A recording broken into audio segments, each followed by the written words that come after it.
Pan ka dito. Totoo, tol. Pero hindi rin kasi nila mag-gets, tol eh. Hindi nila maiisip na hindi ako na-apektuhan sa ganun. Kasi una, wala sila sa kalagayan ko. So hindi nila alam yung feeling na gano'n na, kumbaga hindi nila alam na marunong pala ako mag-handle nun. Kasi itong yung mga normies, pag kaya rin nag-talk shit sa kanila yung kapitbahay nila. Grabe, apektado na sila nun. Talaga. Baka nga weeks nilang isipin yun eh. Buwan yun, usapan sa kanila ko. Diba? Usapan, di ba? Baka maging trauma pa. Oh, okay, kuya rin may nag-comment sa picture nila ng isang pirasong negative. Siyempre, hindi sila sanay doon. Grabe yung focus nila doon. Totoo, Koy. Diba? Highlight. Aawahin nila yun. May message nila, magkakasagutan ngayon sila din. Itatag pa nila yun. Tapos talaga mapipikon talaga sila. Basag talaga yung araw na sa isang comment na galing sa tao hindi niya kilala. Baka wala pang profile picture. Basag na basag sila doon. Pero sa mga katulad ko, wala na yan. Isipin mo ang politician, tol. Ay talaga. Kung gaano ka kinakain ng politician ang bash. Maning-mani, Koy. Kaya minsan tinitingnan ko yung mga ganong tao eh. Parang okay, yung politician nga eh. Di ba? Naisip ko nga rin, kahit ano naman din gawin mo talaga, may masasabi yung tao eh. O, like for example, mag-post ka sa social media ng, okay, for example, mag-post ka ng simpleng pagkain. Anong sasabihin nila? May magsasabi nun na, yan na lang, pinost mo pa. Mag-post ka naman ng mamahaling pagkain, sabihin, ang yabang mo naman. Yeah. Di ba? Tama, Mag-post ka ng regular life mo, sabihin, ang mediocre naman ng buhay mo. Di ba? Post ka ng auto mong bago, sabihin, hindi naman Lamborghini. Di ba? Tol. So, like, lahat, tol. Ito, ganito ang mga haters mag-isip, tol ah. Kunyari, kaya mong maglakad sa tubig. Ang sasabihin pa nila, hindi ka kasi marunong lumangoy eh. Damn! Di ba, tol? Yun talaga, kahit ano talaga. Koy, hahanap at hahanap talaga. Hahanap at And hahanap. that makes life interesting for me. Nice one, Frank. Ganun talaga, tol. Kahit ano talaga eh. Maghahanap sila eh. Kung tangina nakakapaglakad na nga ako sa tubig eh. Sabihin mo pang hindi ako marunong lumangoy. Sira ba ulo mo? Pero interesting, di ba? Actually, yung pinaka-entertaining parts ng comment section sa'yo ko yung mga haters eh. Kasi Totoo. somehow, some way, they are very creative criticizing people. Di ba? Nabibigyan nila talaga ng brain energy and time na bumuo ng ganitong kakaibang hate na, alam mo yun? Galing din. Props to y'all. Skills, bro. Tangin na mapapaano ka, Frank? Nasabi mo yun?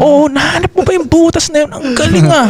Nasabi mo pa yun? Ang galing din. Siguro nandun siya. Teka, wala na akong makita. Hindi, meron talaga. May babalik pa niya. Ano pa akong butas? Tsaka ang galing kasi madalas nasa gitna ng podcast natin yung mga nasasabi nilang hate eh. So pinapakinggan din talaga. Tol, totoo. Ang galing, no? Tol, kasi sila Galing ang haters naman talaga, ang fans talaga, tol. Susuyurin talaga Yung mga nila. followers ko na yung gusto nila ako, bibisitahin sila sa akin twice a week, 3 times a week. Pero ang haters, puta, bawat stories ko nandyan, mayat-maya. Isipin mo, buong araw mo ako naiisip. Obsession na nga talaga to. Para makagawa ka nga ng video na tungkol sa akin, obsession na yun eh. Edit mo pa yung ganung kahabang video, hindi ba obsession yun? Ano yun, hanggang pagsasalsalan nyo na ako, hanggang umabot na sa ganun. Pero totoo, tol, ang haters ko, sila talaga ang fans, tol. Lahat isipin mo, tol, ha? Merong mga, kuyari, sa mga channel ng mga babae. Meron dun mga haters, di ba? Kung titingnan mo yung comment nila, tol, pinanood talaga nila lahat ng videos ng mga babae ko.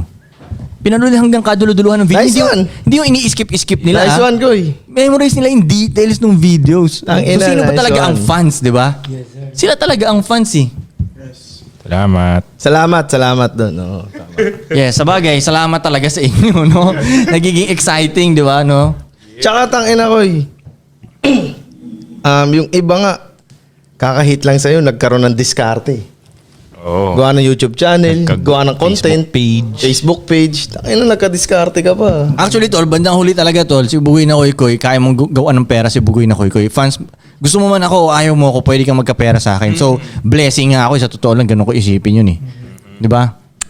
Kahit dati pa lang eh, yung mga gagawa sila ng mga page na tungkol sa akin, benta sila ng merch doon, kung hate mo ako, gawa kang video tungkol sa akin, o kaya kunyari, rapper ka, hindi mo ako gusto, diss mo ko, daming aangat yung ano mo tuloy. Views mo, kakapera ka tuloy, di ba?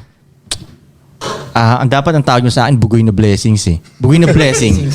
Bugoy na Blessing. BNB. Bago na yung pangalan ko ha, BNB. Hindi na the best na Koy.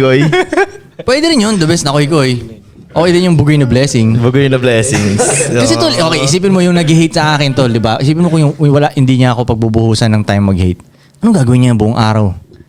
Balik na naman siya sa YouTube niya, balik na naman siya sa Netflix niya. Mismo. Magpa-Pornhub na naman siya. Ulit-ulit. Hindi, gawa natin ng video si Goy Goy. Ko, yung mga gumagawa ng content sa'yo, tangina, kakalkal talaga ng mga lumang videos yun, di ba? Nagkakalkal talaga, Kaya nga. mahihirapan sila sa ngayon ko eh. Talaga. Mahihirapan sila. So yun nga, naglalaan talaga ng oras. Hmm? Naglalaan talaga sila ng oras. Kung kakalkalan nila ako ng mga dati, marami silang makakalkal. Siyempre, hindi tayo malupit dati. Yun nga, ang point natin eh.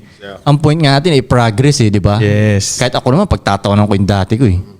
Yeah. Di ba? Koy, kahit yung nag-hate na sa'yo, baka tignan mo yung dati mo, yung nagsasalita. Ano, yung mga nagbabash ba sa'yo, Ano? tignan nyo rin yung dati nila. Sige nga. Tinginan ng dati.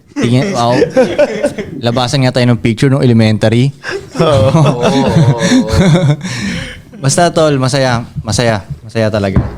Pero akala nila hindi ako nakakatulog ng mahimbing pag... Yun nga eh. Come on, dog. Nagpipitos position ka ko yun ng... Roll over.